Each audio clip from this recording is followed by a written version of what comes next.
Just take who out on the farm? Take the kids out on the farm. At Parkside? Yeah. And what other activities did we have at Parkside? Well, we had the pool. We had the swimming pool. We had the gym. The basketball. Whatever. Yeah. We had pool, volleyball, baseball, football. You know, it was a year-round thing. Right. So when you viewed that Parkside video, much of that the sports rallies and stuff, that was about accurate back then. Right. When you had the walkathons and then the track and all that, you did that. The football, the skating rink, right. The bowling alley. We used to have people from the common council used to come down there and have functions down there at Parkside. Yeah, I remember that because it wasn't always Parkside stuff. People would rent for certain things. Yeah, but they always included us because we was part of Parkside. But whatever they was having, whether it was the swim mobile, the book mobile, or something. But we was causing them bringing them down there. Yeah, all right. See, that's the kind of history I want to talk about. You know, you say you the cause of them bringing it down there. You had to reach out to certain people. Right. Who was the mayor back then? Do you remember? Coleman Young. Yeah. Coleman A. Young? Yeah. Okay. Yeah. So those are some good years. I remember the parade circus where they walked through.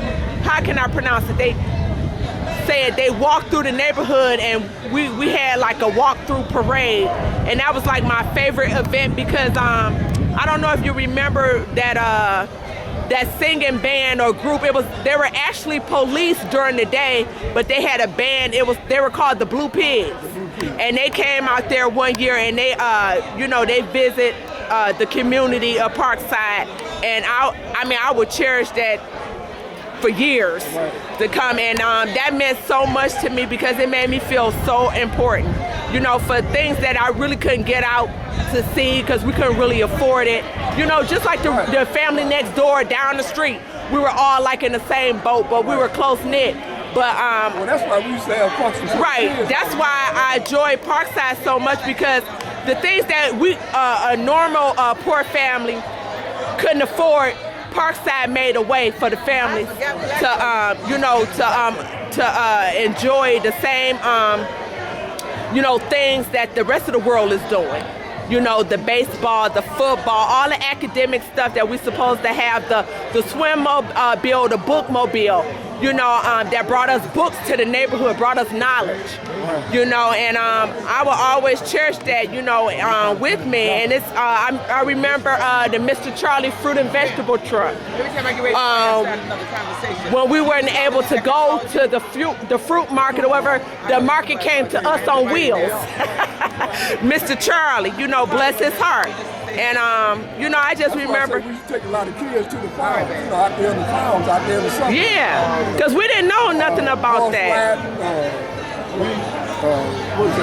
Straw riding? Horseback riding, straw, hayback, and all that. Yeah, I mean, you know, that was a blessing. Parkside was a blessing to many families. Like Halloween, you know. Yeah, at the rec, oh my goodness, we had grocery bags full of candy. Oh my goodness, those were the best times. All of that was us. Yes. Oh my goodness. The talent shows. I mean, you know, the making of the fruit baskets and stuff for families during the holiday seasons. I mean, I remember all that stuff, and we took advantage. I shouldn't say took advantage of it, but the blessing was there, and we saw our opportunity and we went forward with it. You know, and it was just, I mean, if I could, I would, you know, rewind. I mean, it was a joy, you know, it was. It was a joy for us to see the smile on the kids' face. And we thank you. We love you for that. Yes, and even though I'm trying to vaguely, you know, remember certain staff and stuff there, but I know you played a part because I heard your name. I heard Mr. Frank's name, you know, John. It's just like, right, Mr. King, you know. The kids, they didn't call us Pops. Right. What they call you? Call you Mr. Mr. Yeah. And who was the security guard? Remember the security guard at Parkside? I can't think of it. Was it Mr. Otis? Mr. Williams? It wasn't? I bet you Horace know. Horace, who was the security guard at Parkside? Ernest Gross. Oh. Yeah, Gross. His name was Gross. Mr. Gross? Yeah, Mr. Gross. Okay. So I hear a lot of that, you know, the stuff, but the rec will always go down in history because you had so many talents that birthed from that, you know, and it wasn't just the Parkside community. Parkside reached out into other communities. Parkside opened up doors for other housing projects. So Mr. Pratt and Right. Mr. King was housing managers, so they would move them around. Right, Like, and then it's not surprising that Parkside is the grandfather of all the housing projects because it was indeed the first one. Because like I was doing the history and come to find out that it was the first one, but it was made for the military families. Right. You know, through the government. That's what the military can and symbolize in the front, you know, or the line. And many people, like at the last Parkside picnic, many people didn't know that. They said, I always knew what that cannon was there for. And I said, yeah, it was, you know, the military families were here first. And then when they moved out or whatnot, I said, I think, what was that, the Bud Company, GM Ford, and Chrysler, they got a whiff of it. Their families came in and moved in. And then after that, then, you know, that's when everybody else started coming. But I said before that, we had Paradise Valley, Black Bottom, the Hastings area, you know, where most of the African Americans were. You know, during that time, we didn't have the projects back then. that was our own little community, you know, before they made it a freeway. You was a product of that? Amen. And see, I got to get one of them T-shirts because I'm working on that project too. That's what my grandfather stayed down there in Lafayette. Oh, in that.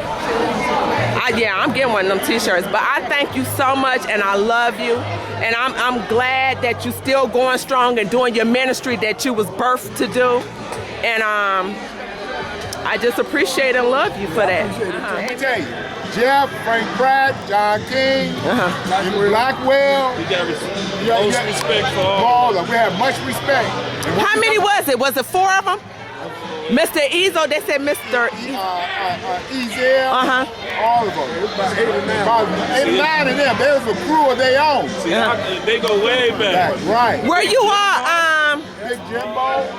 Yeah. so were you all mentors outside of Parkside, or Parkside was just your main ministry? If I could say that, ministry. Because you know, most of the people was coaches at high schools or somewhere, and then they did Parkside on the side because they lived there. Well, we spent a lot of time with them, you know, taking them, like I said, taking them to farms out there, carnivals. So it wasn't just sports. It wasn't sports. Everything. They sat Yeah, down some everything. and talked to us about life.